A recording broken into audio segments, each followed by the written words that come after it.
Hello, Malayali from India ഉണ്ട്. പടത്തെ കുറിച്ച് എന്താ പറയാനുള്ള? എന്ത് പടമാണ് അളിയ. സത്യം പറഞ്ഞു കഴിഞ്ഞാൽ നിവിൻ പോളിയുടെ നമ്മളുടെ അറിയാലോ, വർഷങ്ങൾക്ക് ശേഷം പടം ഇറങ്ങിയായിരുന്നു.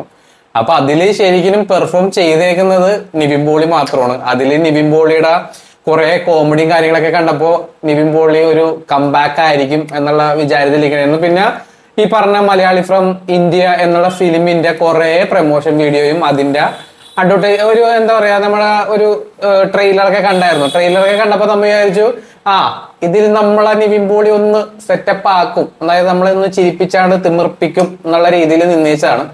അങ്ങനെയാണ് പടത്തിന് പോകാൻ തീരുമാനിച്ചത്. പടം പോയി കണ്ടിട്ട് രാത്രിയിലത്തെ ഷോയാ കണ്ടേ. ഞങ്ങൾ റിവ്യൂ എടുത്തായിരുന്നു, നമ്മുടെ ഓഡിയൻസ് റെസ്പോൺസ് എടുത്തായിരുന്നു.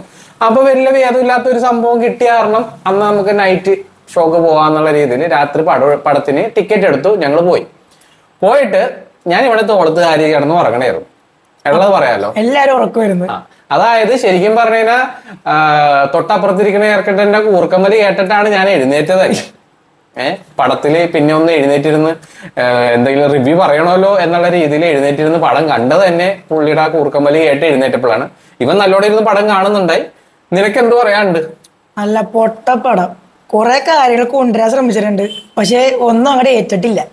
അതെ, അത് തന്നെയാണ്. അതായത് നിവിൻ പോളി ശരിക്കും പുള്ളിയുടെ ബോഡി ലാംഗ്വേജ് ഒക്കെ സത്യം പറഞ്ഞ പോയി ഉള്ള കാര്യം പറയാലോ. ഈ തടിയൊക്കെ വെച്ചിട്ട് മലയാളികൾക്ക് എന്തിനാണ് സിക്സ് പാക്ക് എന്നൊക്കെ ചോദിച്ച നിവിൻ പോളി മലയാളികൾക്ക് സിക്സ് പാക്ക് ഒന്നും വേണ്ട, പക്ഷെ അത്യാവശ്യം ഒരു ബോഡി ഫിഗർ വേണമെന്നാണ് എനിക്കും പറയാനുള്ളത്.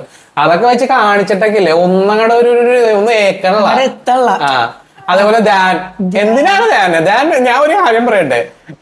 താങ്കൾക്ക് ഏറ്റവും നല്ല പരിപാടി, താങ്കളുടെ ഇന്റർവ്യൂ ഇരുന്ന് കണ്ടതിന് ഞങ്ങൾക്ക് ബോറടിക്കേ ഇല്ല, പക്ഷെ ഫിലിം കണ്ടതിന് നല്ല ബോറടിയാ ഉള്ള കാര്യം പറയാലോ. എനിക്ക് ഇനി പറയാതിരിക്കാൻ വയ്യ. ഈ വർഷങ്ങൾക്ക് ശേഷത്തിൽ ഇതൊക്കെ തന്നെയായിരുന്നു അനുഭവം.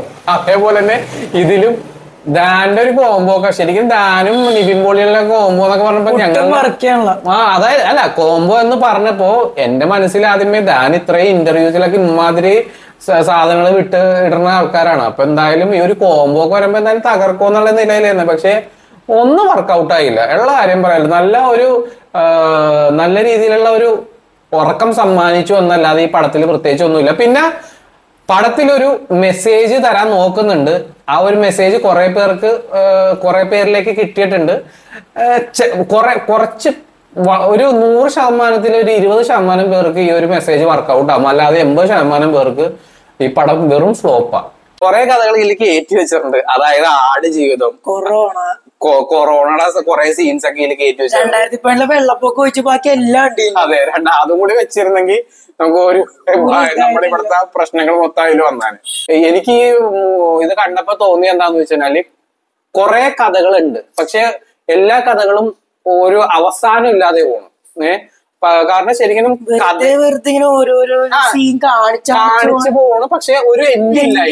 കാരണം എന്താന്ന് വെച്ചാൽ ശരിക്കും കഥയിൽ ചോദ്യമില്ല എന്നുള്ള ധൈര്യത്തോടെയാണ് ഇതിന്റെ കഥ എഴുതി വെച്ചേക്കുന്നത്. കാരണം കഥയിൽ ചോദ്യം ഉണ്ടെന്നുണ്ടെങ്കിൽ 100,000 ചോദ്യങ്ങൾ ചോദിക്കാൻ ഞങ്ങൾക്ക് ഇനിയുണ്ട്. ശരിക്കും പടം OTT ഇറങ്ങുമ്പോ പോയി കാണാം, കാരണം അതിനുള്ളതേ ഉള്ളൂ. പ്രത്യേകിച്ച് അല്ലാതെ വേറെ ഇതില് തിയേറ്റർ എക്സ്പീരിയൻസ് ഒന്നും വേണ്ട പടമൊന്നും അല്ല. പിന്നെ OTT ഇറങ്ങണ വെയിറ്റ് ചെയ്യണം നല്ലത്. OTT ഇറങ്ങുമ്പോ പോയി കണ്ടാലും മതി. കാരണം പിന്നെ പൈസ ഉള്ള ആൾക്കാർക്ക് നല്ല ഇപ്പോഴത്തെ ഈ ചൂടൊക്കെ കാരണം AC ഇരുന്ന് ഉറങ്ങണമെന്നുണ്ടെങ്കിൽ ധൈര്യമായിട്ട് ടിക്കറ്റ് എടുക്കാൻ പോവാം. നല്ല രീതിയിൽ നിങ്ങൾക്ക് ഉറക്കം കിട്ടുന്നതാണ്. അല്ല വേറെ ഒന്നും എന്ത് പറയാനാണ്, ആ രീതിയിലാണ്. പിന്നെ ഇപ്പോഴേ ഞങ്ങൾക്ക് പറയാനുള്ളതെന്ന് വെച്ചാല് അത്യാവശ്യം നല്ല രീതിയിൽ മലയാള ഫിലിം ഇൻഡസ്ട്രി കയറിക്കൊണ്ടിരിക്കണേണ്. അതായത് നമ്മുടെ ബ്രഹ്മയുഗം, ഇതൊക്കെ ഇറങ്ങി നല്ലൊരു രീതിയിൽ ഇപ്പൊ നമ്മുടെ എന്താണ് വർഷങ്ങൾക്ക് ശേഷമാണെങ്കിലും കുറെ പേർക്ക് വർക്കൗട്ട് ആയില്ലെങ്കിലും കുറെ പേർക്ക് വർക്കൗട്ട് ആയി. അതും ഒരു മോശമില്ലാത്ത പേരൊക്കെ കിട്ടി നിൽക്കണേയാണ്. അപ്പൊ വീണ്ടും ഇപ്പൊ ഒരു താഴേക്ക് വീണ്ടും ഇടിഞ്ഞു പോണ പോലെ ഒരു ഫീൽ ഉണ്ട്. അപ്പോ ഇനിയിപ്പോ നമ്മുടെ മെയ് 3-ാം തീയതി ഇറങ്ങുന്ന നടികരിലാണ് പ്രതീക്ഷ മൊത്തം. അപ്പോ ആ പടവും ഇതുപോലെ പോകാതിരിക്കട്ടെ.